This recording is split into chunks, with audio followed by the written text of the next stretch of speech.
Hoje a gente vai continuar, pessoal, essa nossa aula de gerência de desempenho, né, que é aquela parte das funções da equipe de gerência que visa garantir o bom desempenho da rede, né, especialmente tanto para os usuários que usam aquela rede, quanto para dentro ali da empresa, digamos assim, quanto também para usuários que acessam serviços que estão dentro daquela empresa, tá?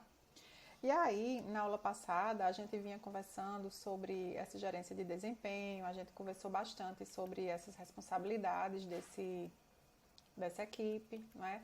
A gente conversou a importância de ter em mente qual é o comportamento normal da rede, para que a gente saiba rapidamente identificar desvios, a importância de identificar quando determinados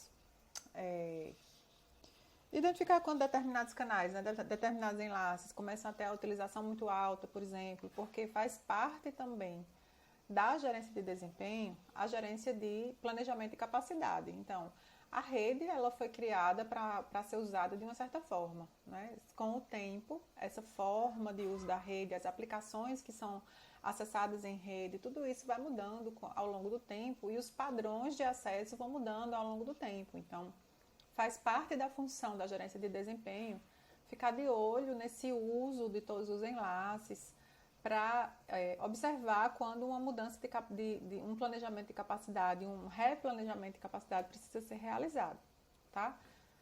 E aí, a gerência de desempenho, como ela lida com desempenho, né, é importante que o gerente de redes, né, aquela pessoa que trabalha nessa área, que entenda de muitas métricas importantes nesse caso aqui para o desempenho, tá? Existem várias outras métricas, não existem métricas importantes para a questão de falhas e faltas, por exemplo, confiabilidade, métricas de segurança, mas aqui a gente vai focar um pouco mais nas métricas que estão relacionadas ao desempenho da rede, tá certo?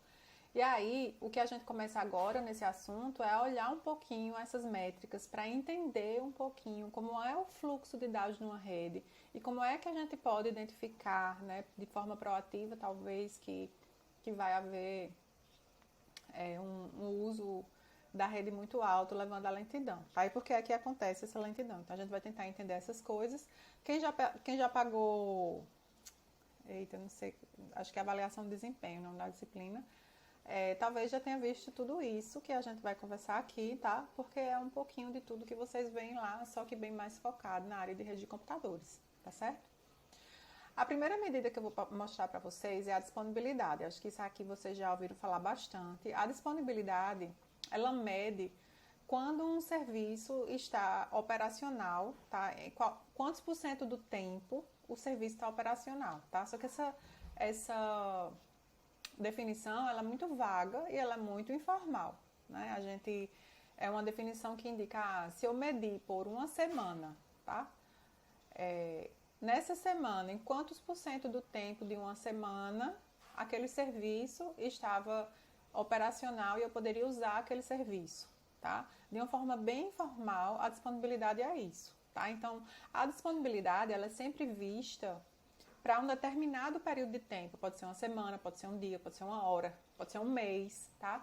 Quando a gente fala de enlaces que a gente contrata, tá? Sei lá, você contrata uma empresa, um enlace de uma empresa de longa distância, por exemplo, os contratos que a gente assina, né? Muitas vezes vem um contrato de nível de serviço, que é um SLA, e é muito comum que nesse contrato de nível de serviço venha especificando a disponibilidade daquele enlace para um mês. Então, às vezes, sei lá, 98%. Significa que em um mês, em 98% do tempo, aquele enlace tem que estar funcionando para eu usar. Se ele não estiver funcionando em mais do que 2%, né? Porque 2% é o máximo que poderia ficar não operacional, né? 2% do tempo. Se ultrapassar isso, é uma quebra de contrato, tá? É uma violação ao SLA. E quando um SLA é violado, existem geralmente algumas penalidades que a empresa que violou pode sofrer, né? Então, por exemplo, essa empresa que eu paguei um enlace a longa distância, assinei um contrato de nível de serviço, ela me garantiu que a disponibilidade era, sei lá, 99%, e aí eu estou medindo essa disponibilidade e eu medi que foi 98 e ela também vai medir, provavelmente, ela também vai medir 98, então essa empresa vai ter uma penalidade, né, porque ela violou o contrato de nível de serviço que a gente tinha assinado. Geralmente eu vou ficar com o crédito para ser usado na própria empresa, né, que geralmente é assim que elas fazem. Mas a ideia da disponibilidade, se a gente for levar ela de uma forma mais rígida, de uma forma mais, como é que eu posso falar? Mais detalhada, tá? Aí a gente vai perceber que essa forma informal de falar é o percentual do tempo em que aquele serviço ou aquela rede estava disponível para uso, isso passa a ser um pouco difícil da gente colocar numa fórmula matemática. E isso faz com que existam, na verdade, muitas fórmulas matemáticas para medir a disponibilidade, tá? Cada uma com especificidade diferente. Então, por exemplo, eu posso dizer que se o enlace tiver, se a velocidade de transferência de um enlace estiver muito lento, eu posso dizer que ele não está disponível. Eu consigo transmitir coisas, mas está muito lento, então eu posso dizer que não está disponível, tá? Então, existem formas de calcular a disponibilidade diferentes. O que a gente vai ver aqui é a coisa mais básica de todas, que é se está operacional ou se não está. Se estiver operacional, mesmo que esteja com qualidade de serviço baixa, a gente vai desconsiderar, tá certo? A disponibilidade, ela não é bem uma métrica assim de desempenho, mas ela mede mais a saúde daquele serviço, ou no caso da gente, a saúde daquela rede, assim. Se é um serviço que a gente pode, a chance dele ficar inoperante, né, é baixa, digamos assim. É isso que a gente tem com a disponibilidade, tá certo? Existem outras métricas de confiança, por exemplo, que é parecida com a disponibilidade, mas é um pouquinho diferente. E aí, quando a gente fala numa rede, né, a gente pode medir a disponibilidade de um dispositivo de rede. Basta se a gente faz um ping para o dispositivo e ele responde, é porque ele está operacional. Se a gente manda um SNMP GET para ele e ele responde, é porque ele está operacional, tá? A gente pode ter uma disponibilidade de enlace, que é o período de tempo que aquele enlace esteve funcionando e transmitindo dados, se fosse necessário transmitir. E a disponibilidade, a gente pode pensar também numa disponibilidade de caminho fim a fim. Eu tenho um cliente que está em uma determinada máquina e tem um servidor que está em outra máquina. Será que esse caminho está disponível? Essa rota entre esse cliente e esse servidor está disponível agora para eu conseguir acessar esse servidor? E aí, nesse caso, envolve disponibilidade de muitos componentes, porque vai envolver disponibilidade de vários equipamentos de interconexão, disponibilidade de enlace, inclusive de serviços, né, que vão rodar tanto na máquina cliente quanto na máquina servidora, tá certo? A disponibilidade e o desempenho, como eu falei, eles não são sempre interdependentes, tá? Depende da definição de disponibilidade que a gente vai usar. No nosso caso, eles são independentes. O serviço pode estar disponível, porém, ou seja, operacional, porém, ele pode estar com uma baixa qualidade, tá? Quando eu falo em disponível, está operacional, isso é o status do dispositivo agora, nesse momento, tá? A disponibilidade em si, ela leva em consideração a disponibilidade instantânea do dispositivo, do enlace, ou seja, do que for que a gente quer medir, mas aí isso tem que ser coletado ao longo de um intervalo de tempo e depois vai ser colocado numa fórmula matemática, tá certo? Pensando nessa disponibilidade que eu falei, é uma disponibilidade que vai indicar se o percentual de tempo em que aquele serviço, ou aquela rede, ou aquela interface de rede, ou aquele dispositivo, ou aquela aplicação estava disponível, percentual de tempo dentro de um intervalo de tempo em que aquele serviço estava disponível, tá certo? Então, a gente já viu no passado, né, a MIB2, a gente teve umas duas aulas para conversar um pouquinho sobre a MIB2. E aí eu não sei se vocês lembram, mas a MIB2, ela traz muita informação sobre interfaces, as interfaces de rede, algumas informações sobre o dispositivo também, tá? E aí, da própria MIP2, a gente pode começar a fazer uma coleta, né? O gerente pode começar a coletar certas informações e vai armazenando lá na estação de gerência essas informações históricas para poder conseguir calcular a disponibilidade dentro de um determinado intervalo de tempo, tá? Então, imagine para uma interface de rede, por exemplo, a gente tem o grupo interfaces. Esse grupo interfaces da MIB, né? Ele vai ter uma série de informações. Deixa eu colocar a entrada aqui. Só para vocês relembrarem, é uma tabela, tá? E aí a gente vai ter nessa tabela um registro para cada interface daquele dispositivo que a gente está consultando, né? Então, vai ter uma descrição da interface, o tipo, o tamanho do que passa nessa interface, velocidade, endereço físico, o status administrativo, o status operacional. Tem um monte de informações aqui, informações de contadores, né, de pacotes que entram, de bytes que entram, de bytes que saem, de pacotes que entram, pacotes que saem. Então, tem um monte de informações na MIB2 que tem a ver com as interfaces de rede daquele dispositivo, né? Lembrando que vai existir um agente, né? No dispositivo de interconexão vai existir um software, que é um agente que fica executando, e esse software implementa essa MIB, e esse software agente sabe responder sobre informações que são definidas lá nessa MIB, nessa base de informações de gerenciamento, né? E aí, se eu tenho um agente SNMP rodando em um switch, por exemplo, tá? Eu posso perguntar para ele, por exemplo, para cada porta desse switch, eu posso verificar se o status, operacional, por exemplo, de cada interface daquela, se está igual ao status administrativo, tá? Claro que a gente está tentando recuperar aqui a disponibilidade de interfaces, e essa disponibilidade só faz sentido se o administrador quer que aquela interface esteja operacional, tá? Então, a gente pode filtrar, né, as interfaces que o status administrativo delas é down, ou seja, o administrador setou lá na mão que essas interfaces estão indisponíveis, e a gente não considera elas, tá? A gente considera só as outras que o status administrativo é up.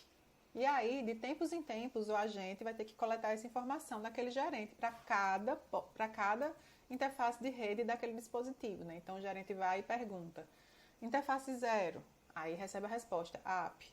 Interface 1, down, sei lá, interface 2, tá? O gerente tem que perguntar isso de tempos em tempos, tá? Ao longo desse intervalo de tempo que a gente está considerando nesse horizonte para calcular a disponibilidade, então vamos supor que é de um mês. Então, o gerente vai, sei lá, a cada 10 minutos ele pergunta a disponibilidade de todas as interfaces através dessa consulta SNMP, pegando o IF Open Status das interfaces que devem estar up, né, que é IF-admin igual a up.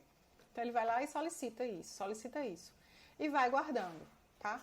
No final de um mês, ele vai ter um montão de respostas, né? Para cada interface que ele monitorou, que o gerente monitorou, ele vai ter um monte de respostas sobre como é que estava o status operacional de cada interface ao longo desse mês. E aí, o status operacional, ele vai contar para cada interface, né? Ele vai contar quantas vezes recebeu a resposta up e dividir pelo total de vezes que ele perguntou. Então, aqui vai ter o percentual de vezes, né? De todas as vezes que ele coletou informação, em qual percentual de vezes aquela interface estava disponível, né? Estava up, estava no status operacional, up operacional, que é ok, né? Então, com isso, a gente consegue calcular a disponibilidade das interfaces, que são as interfaces de rede de um dispositivo, tá? A gente pode calcular de outras formas também. Tem uma forma muito comum, que é usada assim, especialmente se a gente estiver pensando em um canal que é usado o tempo todo, que nunca vai ter momentos que ele não é usado, tá? Então, você pode, em vez de pegar o status operacional, você pode aproveitar que tem uma coleta que é feita muito comumente para a gente ver o uso do enlace, que é coletar a quantidade de bytes que entrou e que saiu em cada interface de rede, tá? Isso é o IF in octets e IF out octets. Então, isso aqui é comumente coletado, tá certo? Porque já a gente vai ver, é muito importante que a gente entenda sobre o uso de todos os enlaces, especialmente aqueles mais importantes da rede. E aí, aproveitando que isso aqui já é pego, a gente vai ver. Se esse canal tiver com zero transmissão, faz 10 minutos que não transmite nada, a gente pode considerar que ele está indisponível. Claro que isso só faz sentido ser verdade se for um enlace que tem uso intenso, né? Se for um enlace que ele de fato pode ficar 10 minutos sem ninguém usar, sem ninguém mandar absolutamente nada por ele, então não faz sentido coletar disponibilidade assim, tá certo? Mas aí seria o caso de, já que essas duas informações, que é a quantidade de bytes que entra e a quantidade de bytes que sai em cada interface de rede, tá? Eu vou coletar elas. E aí a gente soma quantas vezes isso aqui era maior que zero, né? Ou pega o total e diminui da quantidade de vezes que isso aqui foi zero. Pode ser outra forma de ver. Mas o fato é que usaria isso para saber se aquele enlace, né, aquela interface está disponível ou não. O bom de usar isso aqui é que você já tem uma noção, além de disponibilidade, você já tem uma noção de operação de fato, né? Porque você pode ter uma interface disponível, mas a interface do outro lado pode estar indisponível e você não conseguir, de fato, enviar dados por aquela interface de rede, que é o que a gente acha que é um enlace operacional, é se você conseguir enviar dados, né? Então, existe essa outra forma que você soma a quantidade de vezes em que você coletou IF in octets e IF out octets e pelo menos um dos dois foi maior do que zero. E aí você conta quantas vezes isso aconteceu e divide o total de vezes que você coletou a informação, tá? E aí você teria também a disponibilidade. Ou pode-se pegar simplesmente o status operacional da interface nas duas pontas, tá? Tanto porque um enlace ele vai estar conectado em um dispositivo em uma interface de rede e no outro dispositivo da outra ponta em outra interface de rede. Então, se você quiser ser mais precioso aí no cálculo da sua disponibilidade, você pode solicitar o status operacional das duas interfaces envolvidas aí nesse enlace e só considerar que está apto se as duas estiverem. Aí você conta quantas vezes, das vezes que a gente coletou, em quantas vezes as duas estavam apto. Conta isso e divide pelo total, tá? Então, também já é outra forma de calcular a disponibilidade, tá? E a gente nem está levando em consideração aqui formas que olham qualidade de serviço, né? Se a interface está operacional, mas a qualidade do serviço sendo oferecido está muito baixo, está não aceitável, isso poderia ser considerado não operacional, mas aí já seria outra coleta, já seria outra forma de calcular, certo? Vocês entenderam mais ou menos aqui o que eu estou falando para vocês? Que eu estou tentando linkar as coisas que a gente já aprendeu até agora com o que a gente está vendo agora, né? Por que é que foi importante a gente estudar a MIB? Porque é dali que a gente vai pegar a informação e vai combinar essa informação em métricas que são de fato úteis para a gente. A MIB em si, a gente não vai ficar vendo a MIB de nem... A não ser que seja um equipamento muito importante e a gente quer ver uma coisa específica, a gente pode ter um browser de MIB, que a gente vai ver a MIB daquele equipamento especificamente, mas... as informações que estão na MIB, elas são usadas para serem combinadas de uma certa forma para oferecer para o gerente informações úteis, né, para a gerência. A disponibilidade é uma delas, tá certo? E aí, como eu falei para vocês, outras coisas... Como eu falei para vocês, outras formas de calcular a disponibilidade existem, tá? Então, por exemplo, em vez de calcular com SNMP, eu posso ter um servicinho que eu criei que fica mandando ping para um determinado endereço de tempos em tempos, que eu sei que é daquela interface, e eu fico mandando ping, aí eu vejo quantas vezes esse ping retornou, e quantas vezes eu mandei, retornou ok, né? E quantas vezes eu mandei, aí eu calculo a disponibilidade, tá? Tô só chutando aqui formas diferentes de calcular, tá? Essa forma de calcular que você manda um ping é um pouco mais, se bem que a outra o gerente também começava, né? A comunicação para perguntar, o gerente SNMP que perguntava. E aqui é um serviço que você manda um ping para uma determinada interface e vai guardando essas informações para depois de um tempo você calcular a disponibilidade, por exemplo, tá? E para a gente sair aqui dessa parte de disponibilidade, existe também informação, que é o Seize Uptime, que ela é muito interessante, que a gente veja, não tem a ver com disponibilidade em si, mas o Seize Uptime é há quanto tempo aquele dispositivo de interconexão precisou ser reiniciado. Tá? Então, há quanto tempo aquele agente está ali rodando sem precisar ser reiniciado. Tá? Em geral, esses números são bem altos. E quando esses números não são tão altos, às vezes pode indicar algum problema na rede ou naquele dispositivo, aquele dispositivo está na iminência de ficar com algum problema, tá certo? Então, por exemplo, se a gente entrar num dispositivo, esse uptime que aparece, isso é uma estação de gerência de verdade, né? Esse uptime que aparece aqui, diz que esse roteador é um roteador Juniper, a Juniper é o fabricante, né? A última coleta foi hoje às 2 horas da tarde, que faz 1 minuto que foi coletado, e está dizendo que ele está no ar há 33 dias, 5 horas e 37 minutos, tá certo? Então, quando a gente vê que reiniciou e não faltou energia nem nada e reiniciou, você já fica, né, de olho naquele equipamento, tá? Isso vem da MIB2 também, tá? Que é essa informação que eu coloquei aqui, o Seize Uptime. Lá no grupo de interfaces também é interessante, que é uma coisa que eu já falei, também é interessante que a gente perceba se existe alguma interface, também tem a ver com disponibilidade, tem alguma interface que o status operacional dela está diferente do status administrativo, tá? Se está diferente é porque tem alguma coisa errada. Se era para ela ficar up e ela está down, está errada, ela está indisponível.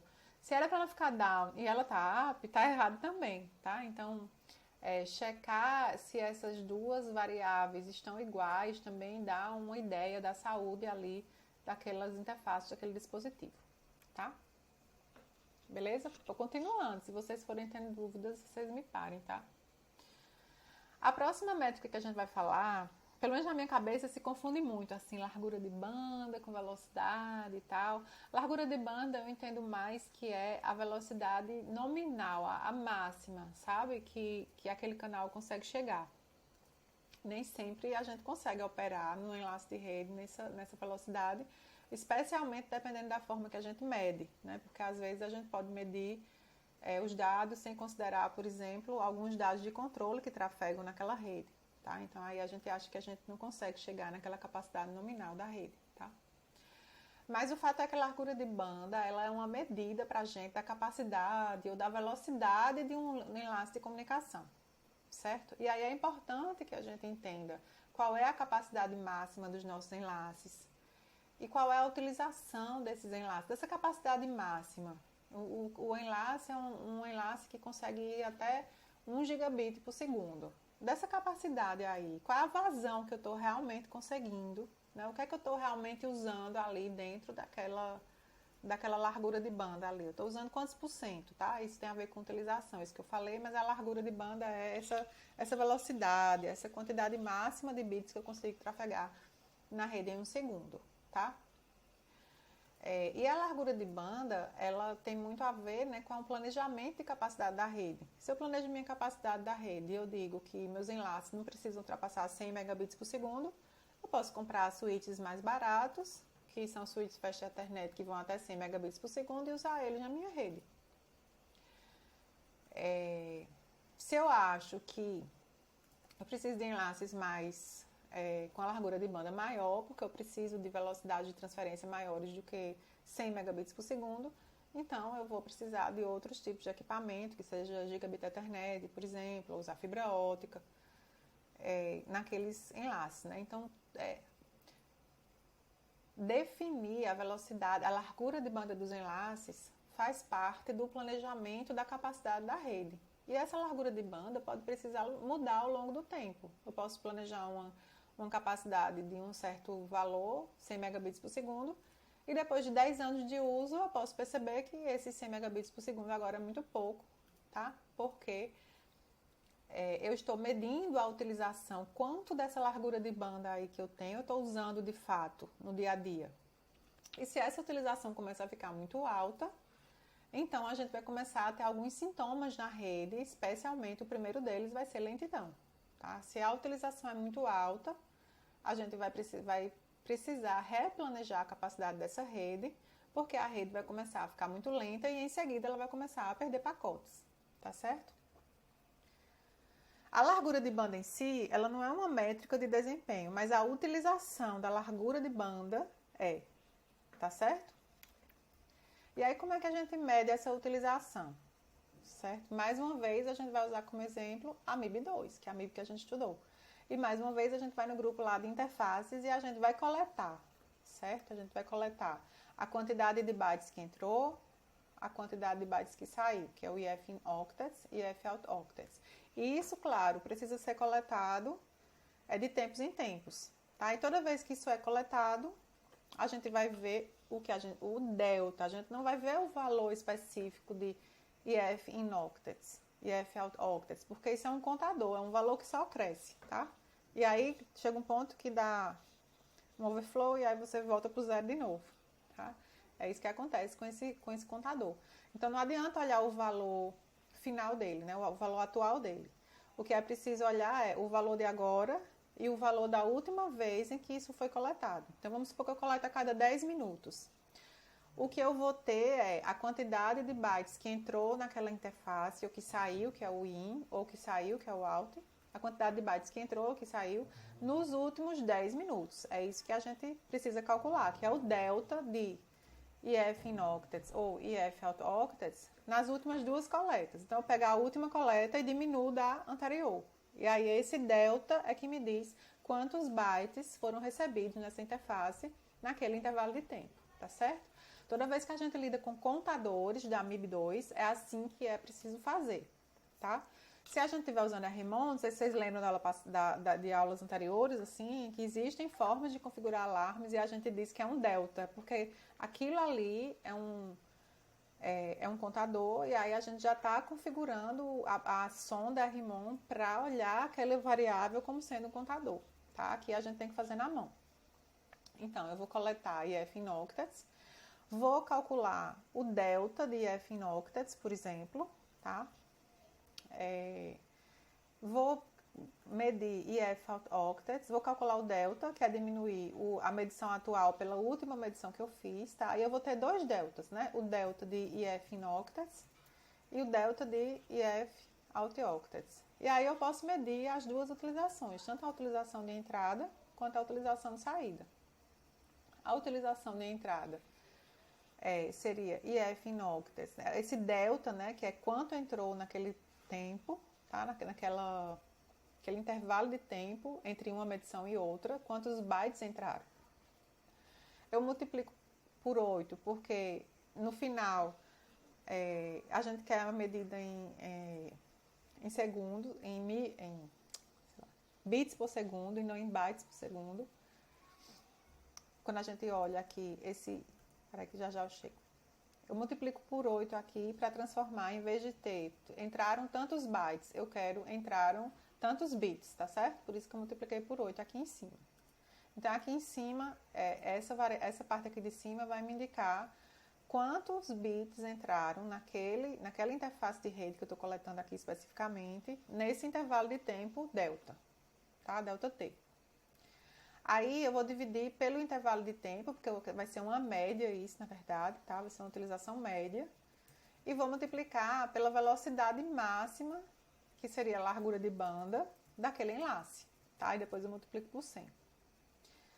Isso, da mesma forma, a gente usa esse mesmo cálculo para fazer a utilização de saída, ou seja, eu vou dividir o que eu realmente transferi naquele enlace pelo que eu poderia ter transferido, né? Quando a gente multiplica, são 600 segundos e multiplico pela largura de banda, porque essa largura de banda vai ser em megabits por segundo, por exemplo, ou em gigabits por segundo. Ou seja, a cada segundo, esse canal poderia transportar tantos megabits ou tantos gigabits. Quando eu multiplico isso pelo número de segundos, então eu tenho a quantidade total de dados, de bits, que eu poderia ter transferido nesse enlace ao longo desse delta segundos aqui, desse intervalo de tempo, tá? Então, aqui eu tenho o que eu realmente transferi sobre o máximo que eu poderia ter transferido. E aí a gente tem essa noção da utilização daquele enlace, tá? tá bom? A gente pode fazer isso para entrada e sair, pode fazer isso para saída separadamente, tá?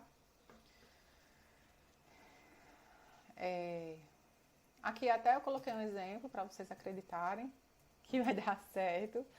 Vamos supor que a gente tem um enlace e a gente está medindo isso a cada 10 minutos. Então, aquele delta segundos que eu falei é 600 segundos, tá certo? Ou seja, a cada 600 segundos eu coleto IF em octets e coleto IF out octets, tá? E aí, vamos supor que eu coletei e eu fiz essa diferença, né, com a última coleta. Então, eu coletei IF em octets e diminuí da última coleta, que foi há 10 minutos. Aí, eu diminuí esses valores, eu tenho agora o delta, né, o que realmente foi, o que realmente entrou ou saiu daquela interface nos últimos 10 minutos, tá? Aí, aqui, a gente coletou 39.321.600 bytes de saída. E de entrada, 58.982.400. Aqui foi um negócio assim bem controlado. Eu fiz mesmo para dar um valor que a gente sabia qual ia ser, tá? Se vocês fizerem os cálculos aí, esse valor aqui de bytes é a metade do que a gente conseguiria transferir no enlace de 1 gigabit, de 1 megabit por segundo. De 1 giga mesmo aqui, tá errado. De 1 mega, não é giga não, né? Giga é 30, né? E aí, quando a gente coloca isso naquelas equações, deu exatamente 50% de utilização para a saída. Está tudo invertido aqui. Perdão aí, é que vocês sabem que eu estou preparando o curso para dar para vocês, né? E aí, depois vocês podem brincar um pouquinho em casa, tá? Quando você faz esse cálculo aqui, dá exatamente os 50% que a gente esperava, tá? E quando você faz o cálculo aqui de baixo, dá exatamente os 75% que a gente esperava, tá bom? E aí essa é a forma de calcular a largura de banda. Por que é que isso é importante? Porque isso é um sistema de filas, tá certo? Isso é um sistema de filas em rede. Existe toda uma teoria por trás que vocês devem ver lá, né, em avaliação de desempenho, tá? E essa utilização da largura de banda, para a gente, ela é muito importante, porque ela vai dar uma noção de congestionamento, certo? Isso é uma noção que todo mundo que já foi no supermercado algum dia na vida sabe exatamente do que se trata. Se você vai no supermercado num dia bem normal e tem lá 3 caixas, geralmente você rapidamente é atendido. Né? Você vai ficar numa fila esperando para ser atendido, mas rapidamente você vai ser atendido. E a quantidade de caixas que tem, se ela for suficientemente grande para a quantidade de pessoas que chega na fila ser menor do que a quantidade que pode sair, que é o escoamento, então pronto, esse sistema não vai estar congestionado.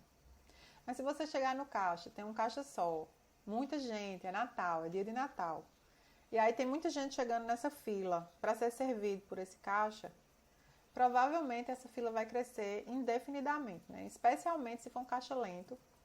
Se a taxa de chegada nessa fila, de gente chegando nessa fila, for maior do que a taxa de saída de gente saindo dessa fila, isso é um sistema que não está em equilíbrio. Essa fila vai crescer ao infinito, tá? Ela nunca vai diminuir. E como não existe infinito em computação, né, essa fila vai crescer, na verdade, até um certo ponto. E depois coisas vão precisar ser descartadas porque não tem mais como armazenar mais elementos nessa fila, tá? Eu peguei aqui, achei bem legalzinho uma animaçãozinha aqui, pra gente ter uma noção disso, certo? Assim, uma noção um pouco mais bonitinha. Olha só, o que é que eu tô falando pra vocês. Será que eu consigo aumentar essa... Melhorou um pouquinho, também não posso aumentar muito, senão vai ficar ruim. Isso aqui é a taxa de emissão, quantas requisições, quantos pacotes chegam nesse caso aqui por minuto, tá? É a entrada vamos supor que isso aqui é uma interface de rede, tá? E aqui os pacotes vão entrando por aqui para ser transmitido por aqui, certo? E aí, vamos supor que eu estou dizendo que vamos chegar a quanto? 55 pacotes por minuto, tá certo? Aqui a taxa de transmissão. Existe um limite para quanto a gente consegue transmitir aqui, que vai ser a nossa largura de banda, o limite, né? Vamos supor que a taxa de transmissão é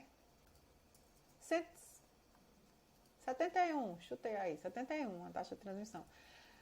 Note que essa taxa de entrada aqui, ela está menor do que essa taxa de saída, né? Ele vai entrar aqui numa velocidade, numa frequência menor do que ele sai aqui. Aí aqui, esses pedacinhos que tem aqui, é como se aqui, esse dispositivo aqui, ele tem uma certa quantidade de buffers aqui para guardar esses pacotes que vão chegando e que não conseguem ser enviados na mesma hora, tá? Aí vamos começar. Peraí, porque essa simulação, ela começou de um jeito ruim, né? Ela começou já cheia. Deixa eu iniciar aqui de novo, pronto. Pronto, iniciou em 60 e 60, as duas taxas iguais. Tá? Vamos lá. Se a taxa que chega é igual à taxa que sai, significa que os pacotes que vão chegando aqui nessa interface, eles não vão enfileirar, né? Porque ele chega e já vai poder sair. Ele chega e já vai poder sair, certo? Se a gente aumentar muito essa taxa de saída, né, o que vai acontecer é que aqui assim que chega aqui ele já sai, mas aqui eles estão chegando mais espaçados no tempo, né? Mas se a taxa de saída é maior ou se é igual, tanto faz, tá? A operação vai ser essa. Não vai enfileirar nada aqui nesse sistema, porque eu tenho capacidade para transmitir todos os pacotes que estão chegando aqui na frequência em que eles estão chegando, tá?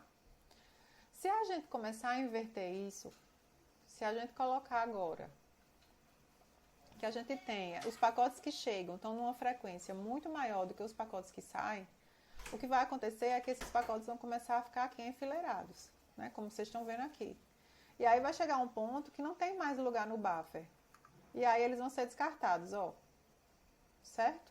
É isso que acontece numa rede de fila, numa rede de computador, né? Num enlace cujo uso está muito elevado, certo? Aquele hardware, ele não tem capacidade de enviar todos os pacotes que estão chegando ali. E aí eles vão ficar numa fila, em algum lugar, em algum buffer, dentro daquele equipamento. E se essa diferença entre a taxa de transmissão, a taxa de serviço for muito menor do que a taxa de transmissão, e se isso permanecer por um tempo alto, o que vai acontecer é isso, é lentidão e perda de pacotes, tá certo? Esses pacotes que ficam aqui, eles ficam bastante tempo aqui esperando. E muitos deles vão ser perdidos, tá? Isso para a aplicação, né, que está num nível maior, isso aqui é muito grave, porque vai ter que ter retransmissão, né? Se for uma aplicação que requer algum grau de qualidade de serviço, se for uma transmissão de áudio, de vídeo, é impraticável você conseguir usar essa aplicação num enlace como esse, né? Se tiver um enlace como esse no meio do caminho, esse é o gargalo e vai ser impraticável você usar esse tipo de aplicação nessa rede, tá? Deu para entender isso aqui, pessoal?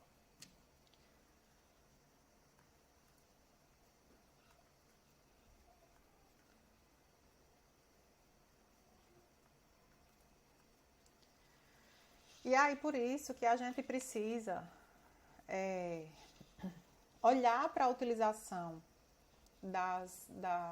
dos nossos enlaces, certo? Olhar para essa utilização e, de forma proativa, muitas vezes, realizar uma mudança na velocidade daquele enlace, ou seja, replanejar a capacidade daquele enlace, que está com utilização muito alta, para que antes que ele venha a dar problema de descartar pacotes ou de uma lentidão muito absurda na rede, que a gente possa tomar alguma ação em relação àquilo, tá certo? Deixa eu mostrar aqui essa figura, depois eu volto lá. Por que é que a lentidão ocorre, tá? Essa figura aqui é assim. Desse lado aqui, está crescendo a utilização desse serviço, tá? Ou seja, desse enlace, né? Esse serviço de transmissão, vamos supor. Aqui eu estou crescendo para cá a utilização. E aqui para cá, eu estou tendo alguma medida de latência. Então, sei lá, eu estou fazendo... Ao mesmo tempo, eu estou fazendo um ping da outra ponta para essa ponta aqui do enlace, certo? Vamos supor. E aí, aqui a gente está vendo que a utilização, ela está aumentando, né? Que a utilização aumenta para cá e a latência aumenta aqui para cima. A utilização desse enlace está aumentando e esse ping está respondendo mais lento, certo? Está respondendo mais lento, mais lento. Vai chegar um ponto que a gente chama de joelho da curva, em que quando a gente atinge esse joelho, a utilização ela continua crescendo aqui lentamente, né, nessa mesma velocidade, ela está crescendo lentamente, mas a latência, né, que essa latência é o tempo que leva, né, para um pacote de uma determinada. Eu tenho uma interface A que está conectada a uma interface B. Eu pego e mando um ping daqui para cá e ele vai e volta. Esse tempo aqui ele é a latência, ele vai aumentando cada vez mais. E aí a utilização vai aumentando um pouquinho e a latência vai aumentando muito mais, certo? E aí, quando a gente atinge esse joelho da curva, que é uma determinada utilização, a utilização daquele serviço ultrapassa um determinado limiar, a latência desse serviço começa a ficar muito alta, daí a lentidão. Por quê? Porque as coisas vão se enfileirar em algum lugar, tá? Porque a utilização está crescendo e vai começar a enfileirar e aquele negócio vai ficar muito lento, tá? E aí a ideia é que toda vez que a utilização chega aqui nesse joelho da curva, que existem vários cálculos super complexos lá de teoria das filas para resolver isso, mas é bem aceito na literatura que quando ultrapassa 70%, 80% de utilização, qualquer serviço pode começar a ter comportamentos mais inesperados, digamos assim, comportamentos de menor qualidade, tá certo? E aí a gente precisa detectar quando esse negócio vai acontecer, quando a rede está congestionada, quando os enlaces que formam a rede estão congestionados, tá? E como é que a gente faz isso? A gente precisa olhar a utilização dos enlaces, tá? Então a gente precisa calcular essa utilização, a gente sabe como calcular, a gente até já viu ainda agora. A gente precisa ter uma noção de em que utilização daquele enlace a rede começa a ficar lenta, tá? A gente pode fazer experimentos para isso, não são experimentos complexos de serem realizados, você pode simular um uso exagerado da rede. Claro que você vai fazer isso no momento em que isso não vai prejudicar o uso da rede, tá? Então você pode simular que você vai usar aquele enlace de forma muito intensa e a gente pode medir essa latência, que é o tempo de ir e voltar de um pacote até aquela outra ponta daquele enlace e voltar. A gente pode medir essa latência e ver ela crescendo, e ver a utilização crescendo, e ver a latência crescendo, e aí a gente pode medir também perda de pacotes, tá? E descobrir, né, para aquele enlace qual é o joelho. Mas se a gente não quiser fazer experimento nenhum, em geral, entre 70% e 80% é um valor aceitável na comunidade, tá? Os pacotes vão enfileirar, né? Essa aqui é a que a gente já viu, o pacote enfileira e depois podem até ser perdidos, tá? Quando a gente detecta um congestionamento, a gente precisa identificar qual é a razão daquilo ali. São muitas as razões, tá? Então pode ser algum evento extraordinário, sei lá, é uma empresa de compras e está na Black Friday e aí teve muito mais acesso para os serviços dela, sei lá. Pode ser um evento extraordinário, pode ser algum bug de alguma aplicação que está emitindo dados, pode ser ataque, tá? São inúmeras as causas que a gente pode imaginar em relação a essa questão, tá certo? De por que é que o congestionamento está alto. Quando é um congestionamento que está alto, porque está alto mesmo, e isso requer um planejamento novo da capacidade daquele enlace, a gente vai começando a ver essa utilização crescendo, mas aos poucos, assim, sabe? Sei lá, o baseline a utilização costumava estar em média 40, aí agora está em média 50, mas ela vai crescendo bem lentamente e a gente está vendo que essa utilização está crescendo, e aí a gente fica monitorando isso até o momento em que alguma ação precisa ser realizada de planejamento de capacidade para aumentar aquele enlace, tá? Eu falo só aumentar porque geralmente é mais comum, mas é claro que pode ter um enlace que está super dimensionado e a carga dele é baixíssima, e a gente pode também diminuir a velocidade daquele enlace ali, tá certo? Eu falei muito em latência porque essa aula tem muito aquele negócio do ovo e da galinha, né? Que eu falei de latência já, e aqui vem a explicação da latência. Mas vamos lá. A latência mede o tempo que um pacote gasta para ir de uma extremidade à outra. Aqui eu coloquei de uma rede, aqui, ó, de uma rede ou de um enlace, tá? Ou de um dispositivo para o outro, depende do que eu quero medir, tá? A latência, ela sempre vai existir, tá? Não existe isso de ser uma transmissão instantânea, né? Zero de latência. Ela sempre vai existir, mas, por exemplo, numa rede local, a latência geralmente é muito baixa, na ordem de milissegundos. Quando a gente vai para uma rede mais de campus, uma rede um pouco maior, tá? Sei lá, se a gente quiser medir a latência de uma máquina em Rio Tinto para uma máquina que está lá em Mamanguape, a latência aí vai ser maior. Mas maior ainda vai ser se a gente quiser medir a latência de uma máquina que está em Rio Tinto até uma que está no Rio de Janeiro, tá? Então, essa latência dá uma ideia de tempo, do tempo que um pacote leva para ir e vir entre dois pontos de uma rede, tá certo? E aí, como já ficou claro, eu acho, né? Quanto maior a carga imposta naquela rede, né, quanto maior está a carga naqueles dispositivos de interconexão, maior vai ser a latência, certo? Quando a gente fala de tempo de resposta, o tempo de resposta é diferente da latência.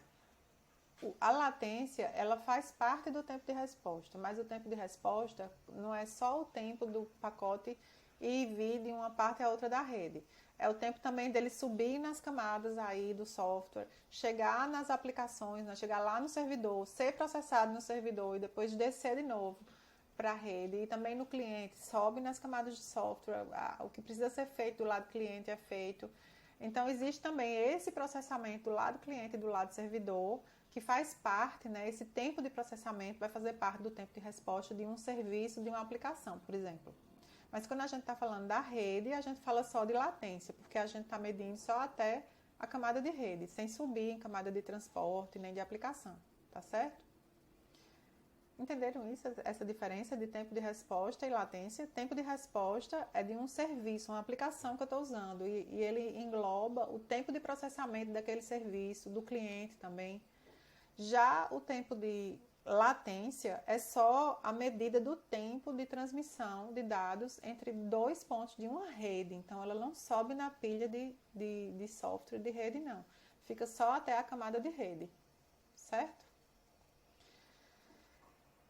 Então, a latência é uma parte do tempo de resposta. Se o tempo de resposta ele começa a crescer muito, mas a gente faz testes na rede de latência e percebe que a latência se mantém inalterada, então provavelmente o problema de um tempo de resposta alto deve ser no servidor ou no cliente, né? Mas mais comum no servidor, tá? A latência ela requer instrumentação, certo? Não existe SNMP que coleta latência, ela requer uma instrumentação extra. Então, ping, por exemplo, é o que a gente mais usa para coletar latência, né? Que é um pacotinho que você manda de uma interface de rede e você diz qual é o endereço IP de onde você quer chegar. E esse pacote vai lá e volta e você pode fazer vários experimentos. Ele fica você pode mandar quantos você quiser e medir o tempo, né, que levou para ir e chegar de novo em você.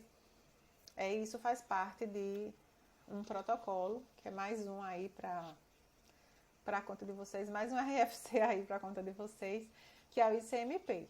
Tá? Então, a gente precisa de uma instrumentação. Essa é uma instrumentação que eu estou falando aqui, é o ping, mas vão existir outras, tá?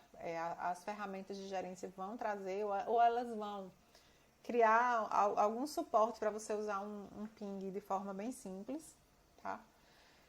O ICMP é um protocolo da camada 3 e ele funciona, ele oferece uma série de ferramentas.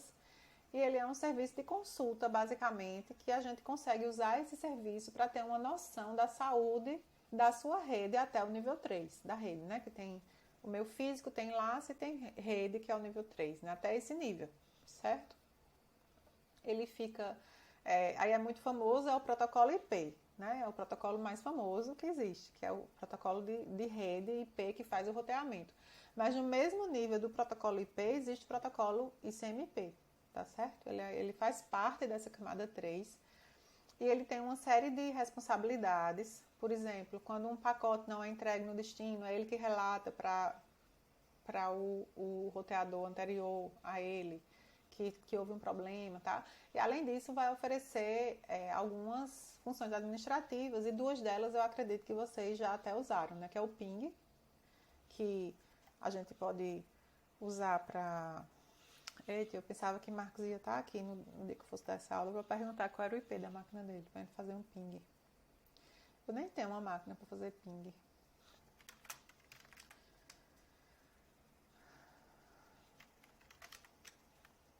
Ping www.o.quê? ccae.ufpb. Acho que ele não vai aceitar, não. Opa, aceitou! Olha, gente. Que coisa magnífica. Ó, tô fazendo ping para um servidor www.ccae.ufb.br que tá lá em Mamanguape, eu acho, né? Ou em Mamanguape ou em Rio Tinto, não sei. E aí ele vai me dizendo aqui informações, né? Qual é o endereço IP desse equipamento, ele me diz qual o tempo que levou. Então a gente tá vendo aqui que está bastante constante, né? Uma velocidade de 115 mil milissegundos, tá? 115 milissegundos, não é mil não, esse ponto é uma vírgula na verdade, tá certo? E tem um traceroute também, para chegar lá, né? Como é que, por onde passou? É isso que esse traceroute indica, tá? Então, para chegar lá, primeiro foi no meu roteador. Isso aqui é da minha máquina, é o roteador aqui da minha casa, né? Aí esse segundo roteador, ele não aceita traceroute. Os outros aceitaram, aí foi para esse aqui, depois foi pela Vivo, ó. E o tempo que levou para chegar em cada um desses também vem, certo? Até que vai chegar lá e vai vir o tempo. Então a gente consegue ter uma noção tanto da latência para aquela máquina, quanto também uma noção de qual foi a rota que foi seguida, né, até chegar lá naquela máquina, tá? Pronto, aqui entrou na UFPB. 65223-166. Entrou na UFPB. Aqui eu já não sei para onde está indo. Enfim, essas duas ferramentas, elas são ferramentas que, quando a gente está assim num perrengue de gerência, sabe? São as primeiras que vêm na mente da gente, assim, para tentar descobrir algum problema de performance ou de falha. É ir na mão mesmo, de acordo com o conhecimento que a gente tem da rede, e ir fazendo esse tipo de teste para a gente conseguir descobrir a causa raiz daquele problema de desempenho, por exemplo, daquela falha, tá certo? Aí esse protocolo aqui talvez seja um dos protocolos que eu boto para vocês estudarem lá naqueles seminários que a gente vai fazer, tá? Mas eu tô pensando ainda. E aí, como eu falei para vocês, é preciso que a gente observe, eu falei em aulas passadas, né, eu acho isso, que a gente monitore a rede da gente, que a gente monitore determinadas métricas que são importantes, mas que a gente tenha uma noção de limiares que devem disparar para a gente algum problema, tá? Então, por exemplo, a gente poderia configurar numa estação de gerência um limiar que diz, quando a utilização passar de 75%, mande um trap SNMP para o gerente, para poder isso ser apresentado lá na estação de gerência, por exemplo, porque isso é algo grave, tá? Então, a gente como gerente, nessa função de gerente que está olhando para o desempenho da rede, é importante que a gente estabeleça esses limiares. E aí, um limiar de utilização é um deles. A gente pode configurar a estação de gerência para que quando ela calcular uma utilização superior a um determinado valor, por exemplo, que ela gere um alarme, que ela mande um e-mail, que ela mande um SMS, sei lá, para o gerente, tá? Então, esse tipo de coisa faz muito parte, esse tipo de ação, né, de você configurar um limiar e um alarme associado a ultrapassar esse limiar, isso é muito comum, tá? A gente viu em aulas passadas a gente fazendo isso para uma sonda RMON, né? A gente tinha lá, acho que eu não coloquei aqui não, mas tem lá no slide passado, a configuração, né? Quando a gente receber mais de 500 megabits por segundo nos últimos 30 segundos, dispare um alarme porque tem alguma coisa errada, né? Então, tem um monte de configurações que a gente pode fazer tanto no RMON quanto na própria estação de gerência, dependendo do software da estação de gerência que a gente estiver usando, para que a gente pense, né, em alarmes que a gente possa associar a determinados eventos. Então, evento de utilização alta de determinados enlaces que são importantes, é bom que exista um alarme associado que o gerente, a equipe de gerência vai ser avisada rapidamente quando esse limiar for excedido, tá? Perda de pacote, né? Perder pacote é uma coisa que é mais rara, né? Não deve estar acontecendo toda hora. Então, na última hora, perder 2 pacotes, na última hora, perder 2, sendo que na anterior eu já tinha perdido 2, isso são eventos muito extraordinários. Assim, você pode configurar na estação de gerência alarmes, tá? Que vão ser acionados quando esses eventos ocorrerem, tá?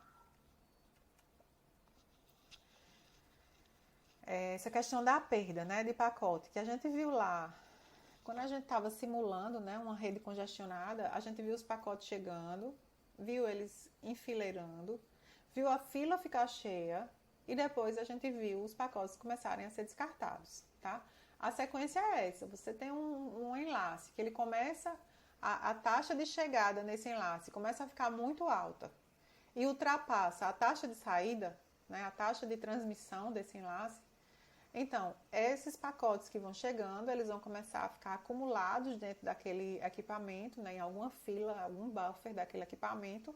Vai chegar um momento que esse buffer vai ficar cheio e que os próximos pacotes que chegarem vão ser descartados, ou os primeiros da fila, depende de como é que opera aquele hardware, tá? Mas o fato é que quando você tem um enlace que está congestionado, tá? Além da lentidão, né, que é aquela latência que vai ficar cada vez maior, vai ficar bem maior, a gente começa a perder pacotes. É tanto que quando a gente faz o ping, a gente começa a ver pacotes sendo perdidos. Se a gente faz um ping numa interface que está congestionada de fato, a gente começa a ver pacotes se perdendo, porque tem um TTL lá e a gente vai vendo aquele negócio diminuir e vai vendo que eles vão se perdendo, tá certo? A MIB2 também oferece a informação de descarte para a gente, assim como ela já ofereceu várias outras. Então, a gente tem IF in descartes e autodescartes, que é pacote que chegou ou que foi descartado na chegada ou que foi descartado na saída, conta o número de pacotes de entrada e saída que precisaram ser descartados em uma interface de rede, provavelmente porque não tinha mais lugar para guardar esse pacote, certo? Aí tem os erros também, quanto o número de pacotes de entrada e saída que não puderam ser recebidos e transmitidos por conta de erros. Esses erros também, raramente devem existir erros, tá? Isso aqui são coisas muito raras. Então, quando a gente vê um enlace que a cada hora começa a ter um erro, 2 erros, isso já é bem alarmante, tá? Só para ter uma ideia, vamos olhar aqui um enlace. Cadê aquele negócio? Aqui. Vamos olhar algum enlace aqui. Um enlace que vai lá para Rio Tinto. Tá aqui Rio Tinto, cadê? Vamos olhar o enlace que vai para Rio Tinto. Como é que estão os erros desse enlace? Vixe Maria, esse aqui a gente viu que não está coletando direito, né? Tem algum problema na coleta. Cadê o de Mamanguape? Aqui, estava em cima dele já. A gente vê que tem entrada e saída, pacote de entrada e saída, aos erros. Tá vendo que é tudo zerado? Então, geralmente isso é zerado. Aí, de vez em quando tem um blinkzinho aqui, teve um erro. Raramente, sabe? Então, quando você começa a ver erro de forma mais constante na interface, é sinal de que tem algum problema ali naquela interface, tá? No enlace tem algum problema na interface.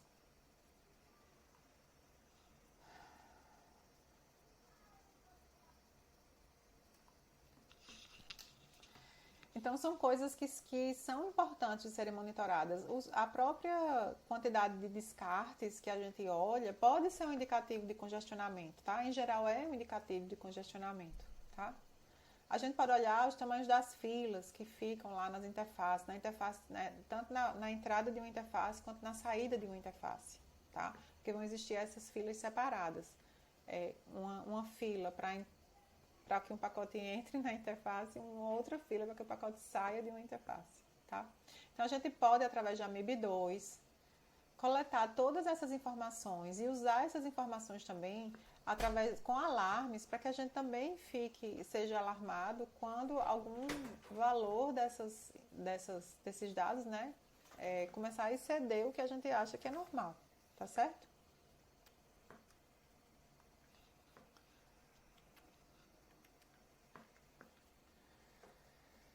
E aí, é claro que para a gente fazer a gerência de desempenho, é claro que a gente vai precisar de ferramentas, tá? Então, estação de gerência é fundamental, tá? Uma estação que vai gerar para a gente relatórios com informações históricas, com gráficos interessantes, com métricas interessantes. Uma estação de gerência que a gente possa configurar alarmes, que a gente possa dizer quais são os eventos, as situações que a gente quer receber algum tipo de alarme, tá? E aí a gente configura e já fica mais tranquilo de que quando esses eventos acontecerem, a gente vai ser avisado. Isso é fundamental para a gerência de desempenho, tá?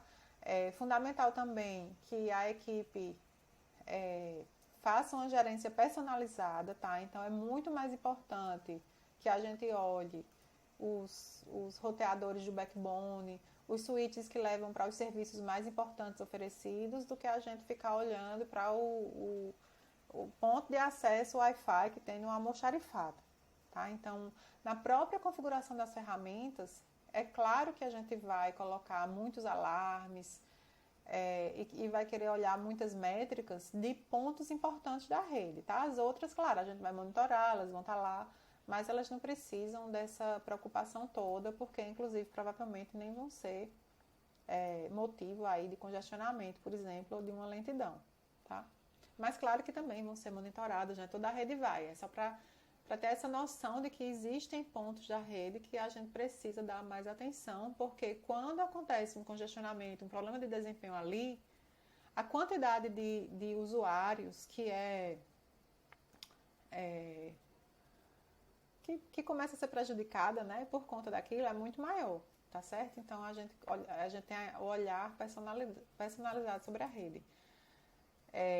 A gente pode usar bancos de dados, né, com APIs também, aplicações próprias, né, que foram desenvolvidas naquela empresa para gerenciar aquela rede específica, tá?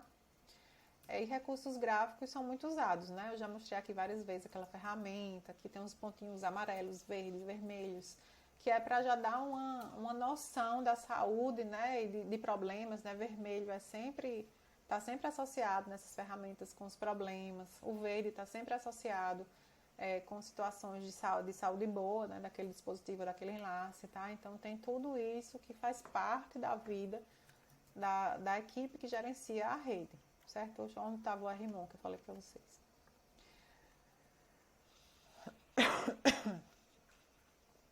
Isso aqui eu já falei. Outra ferramenta, sim, é porque eu estou falando das ferramentas, né? O ICMP também eu já mostrei para vocês, né? Como é importante, às vezes ele tira a gente de um monte de sufoco, porque faz a gente entender um pouco melhor o que é que está acontecendo quando a gente está diante de um problema. Desculpa. A gente tem analisadores de protocolos, tá? Que é o famoso sniffer, não sei se vocês já ouviram falar. São aplicações ou hardware mesmo, que operam olhando tudo que passa em determinado enlace, em determinada rede. E aí ele pode coletar aqueles pacotes e pode mostrar que pacotes foram esses que foram coletados e a gente consegue ver o que foi coletado ali, tá? Então a gente consegue ter uma noção real do que de fato está trafegando ali. Então, se você tem um enlace que está muito lento e é um enlace muito importante e para você não faz sentido nenhum que esse tráfego esteja tão alto, por exemplo, então faz sentido, assim, seria bom, talvez ajudasse usar uma ferramenta dessa que captura esse tráfego desse enlace para que você possa ver que tráfego é esse, né? Então, se vocês forem lá no Linux, vai ter uma ferramenta chamada TCP-Dump. É muito PEB esse TCP-Dump, tá? Diante dos outros analisadores de protocolo que podem existir, super bonitinhos. Mas só para vocês terem uma ideia do que é, tá? Ele só pode ser usado como root, tá? Obviamente, porque ele vai ler tudo que passa na rede, né? Então não é qualquer pessoa que pode fazer isso, tá? Ninguém vai querer agora ficar lendo o que está passando na rede lá de Rio Tinto, né? Tem que ser root para poder fazer isso. Eu já sei que a minha interface de rede se chama, acho que é N0. Deixa eu ver. É N0. Aí eu vou fazer dump da interface, -i, é N0. Ó, aí aqui tá, digito nenhuma senha agora, viu? Não tô brincando, geralmente é criptografada as senhas. Mas aqui tá tudo que tá passando na rede da gente. Eu vou parar aqui para poder... Aí eu digo que essa ferramenta é pebinha porque a gente não vê tudo mesmo, né? A gente tá vendo aqui que teve o quê? Um pacote IPv6. Ó, coisas da Amazon, ó. Alguma aplicação da Amazon mandando coisa aqui na rede da gente. De nuvem. O que mais que tem aqui? Ontem eu vi coisa até do WhatsApp passando aqui. Enfim, a gente consegue ver o que é que tem.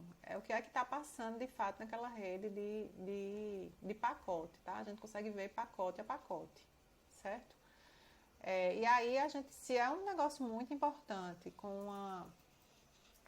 se é um negócio muito importante para a gente identificar o que tráfego é esse que está causando esse congestionamento, essa é a ferramenta mais utilizada, tá certo? E TCP-Dump é super peba, tem umas que tem interface gráfica bonitinha, com as janelinhas, que você vê o pacotinho bem bonitinho, inclusive se tiver alguém na rede usando alguma aplicação que não criptografa senha, a gente consegue ver a senha do povo, consegue ver tudo que passa. E aí você consegue identificar se existe tráfego de algum protocolo, de alguma aplicação que está estranho, tá? Ou, por exemplo, ataque, né? Você consegue identificar quando tem um ataque, por exemplo, tá certo? Com esse tipo de aplicação. Simulador não coloquei nada. Quem vai te dar o simulador é vocês, estou brincando. Deixa eu ver se... Eita, não dá tempo mais não. Eu passo para vocês o nome do simulador, para vocês brincarem um pouquinho com o simulador. E era essa aula. Deixa eu parar aqui o vídeo.